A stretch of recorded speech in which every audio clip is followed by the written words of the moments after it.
እናንተ ሰሞኑን ጥርሴ ቢጫ እየሆነ መጣና እስኪ ለምንድን ነው ይሄንን ነገር የማልጠቀመው ብዬ እንግዲህ በባለፈውም ነግሬያቸዋለሁ፣ አሳይቻቸዋለሁ በተወሰነ መልኩ። ዛሬ ደግሞ ሁሉንም ግብአት ባሟላ መልኩ ጥርሳችሁን እንዴት ማንጻት እንደምችሉ እንዲሁም ደግሞ ቢጫ ለሆነባችሁ፣ ለበለዘባችሁ፣ ድዳችሁን ለሚያሟችሁ፣ ድዳችሁ ለሚደማባችሁ ቆንጆ የሆነ የጥርስ ማንጫ ወይም ማጽጃ ይዤላችሁ መጥቻለሁ። እኔ ደግሞ ሰሞኑን ጥርሴ ቢጫ እየሆነ ነውና ሻይ ስለማበዛ እሱ ነው መሰለኝ በአብዛኛው ጥርሳቸው ቢጫ የሚሆነውና ጥርሳቸው የበለዘ የሚሆነው ሻይ፣ ቡና፣ እንስካፌ የምታበዙ ሰዎች ይሄ ለጥርሳችሁ አንዱ ምክንያት ይሆናል ማለት ነው።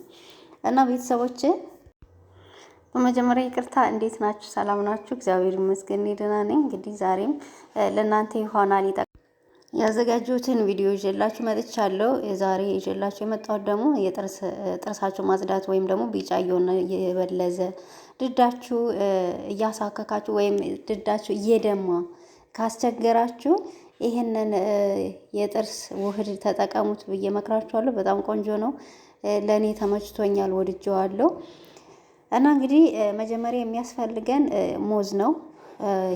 ሙዝ ውስጡን እንበለውና ልጣጩን የሙዙን ልጣጭ እንፈልገዋለን ማለት ነው። እንግዲህ የሙዝ ልጣጭ ለጥርስ በጣም ቆንጆና ጥርስን የሚያጸዳ የበለዘን የቢጫ የሆነ ጥርስን በእርግጠኝነት ነጭ የሚያደርግ ውህድ ነው ማለት ነው። እንግዲህ እንዳያችሁት የሙዙን ልጣጭ በዚህ መልኩ ተጠቅሜዋለሁ ማለት ነው። ሙዙን ልጣጩን ስጋውን በውስጥ ያለው አለ አይደለ? እሱን እንጠቀመዋለን። ከዛ በደንብ አድርጋችሁ ድቅቅ አድርጋችሁ ታዋህዱታላችሁ ማለት ነው። በደንብ ድቅቅ እንዲል ይፈለጋል። ከዛ በኋላ ሌላ ግብአቶችም እንጨምራለን። ቪዲዮውን እስከ መጨረሻው እዩት። ደግሞ ቪዲዮውን ላይክ በማድረግ ጀምሩ። ቪዲዮውን እስከ መጨረሻው ስታዩት ነው ሁሉንም አሰራር የምታዩት ማለት ነው። እንግዲህ እንደዚህ አድርጌ በደንብ አድርጌ ካደቀቁት በኋላ ጎድጎድ ባለ ሳህን ትጨምሩታላችሁ ማለት ነው። ያው ለጥርሳችን ስለሆነ ይሄ የሙዙ ልጣጭ በደንብ እንትን ማለት አለበት፣ ድቅቅ ማለት አለበት።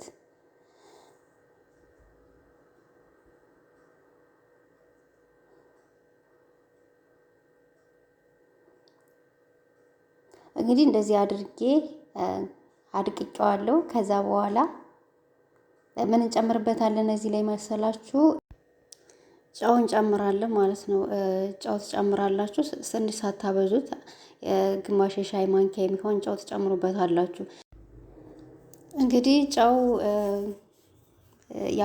ለጥርስ ንጽህና ያው ከጥንት ጀምሮ ሲያገለግል የቆየ ነው። እንደ ሎሚ ሁሉ ጨውንም ለጥርስ ማጽጃነት ስንጠቀም ያው ከፍተኛ ጥንቃቄ ያስፈልጋል። ጨውና ሎሚ ስንጠቀም ከፍተኛ ጥንቃቄ ያስፈልጋል ስላሉት ለጨው በተወሰነ ሁኔታ እንግዲህ ጠቃሚ ቢሆንም አግባብ ባልሆነ መንገድ መጠቀም ደግሞ ለጥርሳችን ጉዳትም ሊያመጣ ይችላል እና እሱም ሁልጊዜ መጠቀም አይፈቀድም። እንግዲህ ጨው የሚያገለግለን ለጥርሳችን የባክቴሪያ መከላከያ፣ ጨው አፍ ውስጥ ያሉ ጎጂ ባክቴሪያዎችን ለመግደል እና የድድ እብጠትን ለመቀነስ ይረዳል። በጨው ውሃ መጉመጥመጥም ለድድ ጤንነት በጣም ቆንጆ ነው። ጨው የተወሰነ ማዕድናት ስላለው እንግዲህ ለድድ ጥንካሬ አስተዋጽኦ ሊኖረው ይችላል ብዬ አስባለሁ። አዎ ይኖረዋልም እና ሁልጊዜ መጠቀም አይመከርም። ጨውና ሎሚ ሁልጊዜ መጠቀም አይመከርም። ምክንያቱም ያው እንደምታውቁት እንግዲህ ጨው አሸዋማ የሆነ ጠንካራና አሸዋማ የሆነ ነው ጨው። ይህን ደግሞ ጥርስ በጨው መቦረሽ የጥርስ ደጋግሞ ጥርስን መቦረሽ የጥርስ መስታወትን ሊቧጭር ወይም ደግሞ ሊያሳሳ ይችላልና ስለዚህ ሁልጊዜ እንዳትጠቀሙት ብዬ እነግራችኋለሁ ማለት ነው። ይሄ የሚያገለግለው በሳምንት አንዴ ትጠቀሙታላችሁ። እሱም ቢጫ ለሆነባችሁ ጥርስና ለበለዘባችሁ ጥርስ ነው። ጥርሳችሁ ቆንጆ ንጹህ የሆነ በተፈጥሮ ንጹህ የሆነ በኮልጌት ብቻ መጠቀም ትችላላችሁ። ግን ይሄን እኔ የተጠቀምኩት ቢጫ ለሚሆንባችሁና ለበለዘባችሁ ጥርስ ነው። በደንብ አድርጎ ነጭ ነው የሚያደርግላችሁ፣ በጣም ነው የሚያሳምርላችሁ። ግን አደራችሁን ሁልጊዜ እንዳትጠቀሙ ትላችኋለሁ። ያው ሎሚ ነው ሌላ የጨመርኩበት። እንግዲህ ሎሚም ሁልጊዜ በሎሚ ማጽዳት አይመከርም። ግን ቢጫና የበለዘ ጥርስ ስላላችሁ በሳምንት አንዴ ጥርስ ላይ ያለን እድፍ በጊዜያዊነትም ሆነ በቋሚነት የማጥራት ባህሪ አለውና አዘውትረን መጠቀም ግን ለጥርሳችን ጤንነት ከፍተኛ ጉዳት ሊኖረው ስለሚችል በሳምንት አንዴ ብቻ ነው መጠቀም ያለባችሁ። እሱም ቢጫና የበለዘ ጥርስ ለሆነባችሁ ነው። እና ጥርስ ያሁን ሰሞኑን ትንሽ እየበለዘብኝ ነው። ለዛሬውን የሰርቼ ያው ለምን ለቤተሰቦች አላሳያቸውም ብዬ ነው የሰራሁትና እንግዲህ እንደዚህ አድርጌ አዘጋጅቼዋለሁ። ከዛ ኮልጌትም ተጨምሮበት አላችሁ።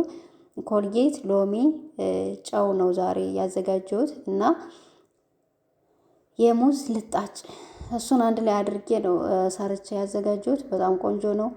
ጥርሳችሁ ለበለዘ ቢጫ ለሆነባችሁ በ100% በእርግጠኝነት ነጭ ነው የሚያደርግላችሁ። እንዲያውም የታጠበ ሁሉ ነው የሚያስመስለውና እንደዚህ አድርጋችሁ መጠቀም ትችላላችሁ ማለት ነው። እና ይሄንን ተጠቅማችሁ ደግሞ በደንብ አድርጋችሁ ጥርሳችሁ መጉመጥመጥ፣ ይህንን ውህዱን ማስወጣት ማስለቀቅ አለባችሁ። እዛው ውስጥ ካቀረ ጥሩ አይደለም። እንደገና ሎሚ ተጠቅሜ ያለው ጨው ተጠቅሜ ያለው እሱ ደግሞ አንድ ላይ ሲሆን ውስጡ ላይ መቆየት የለበትም። ውስጡ ላይ ጥርሳችሁ ውስጥ ላይ መቆየት መኖር የለበትም። በደንብ አድርጋችሁ ጥርሳችሁን አጽዱት። ማለቴ መጉመጥመጥ አለባችሁ። የተጠቀማችሁት ውህድ ሁሉም መውጣት አለበት ማለት ነው። እሱ ከውስጥ ካለ ጥርሳችሁ እንዳይቦረቦርና እንዳይሳሳ እንዳይቦጫጨርባችሁ ማለት ነው። ያው አሲድነት ስላለው ማለት ነው። ሎሚም መጫውም ያው እንግዲህ አሲድነት ስላለው እና ሌላ ደግሞ ምንድነው ያየሁት ሎሚና ፒኪንግ ሶዳ የሚባለውን አንድ ላይ አድርጋችሁ እንዳትጠቀሙት። በጣም አሲድነቱ ከፍ ስለሚል ጥርሳችሁን የባሰ እያበላሸው ነው የሚሄደው እና ፒኪንግ ሶዳ እና ሎሚ አንድ ላይ አድርጋችሁ አትጠቀሙት። ፒኪንግ ሶዳን ሎሚ ሳትጨምሩ ከሙዝ ልጣጭ ጋር አድርጋችሁ ብትጠቀሙት እሱ ያስኬዳል።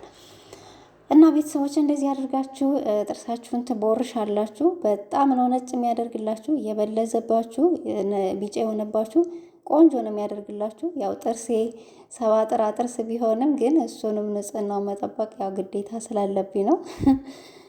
እና ቤተሰቦች ይህንን ይመስላል ዛሬ የሰራሁላችሁ ቪዲዮ። ከወደዳችሁት ላይክ አድርጉ። ለዚህ ቻናል አዲስ ከሆናችሁ ሰብስክራይብ እያደረጋችሁ ቤተሰብ ሁኑ። እንግዲህ አስተያየት ካላችሁ ደግሞ ኮመንት ላይ አስቀምጡልኝ።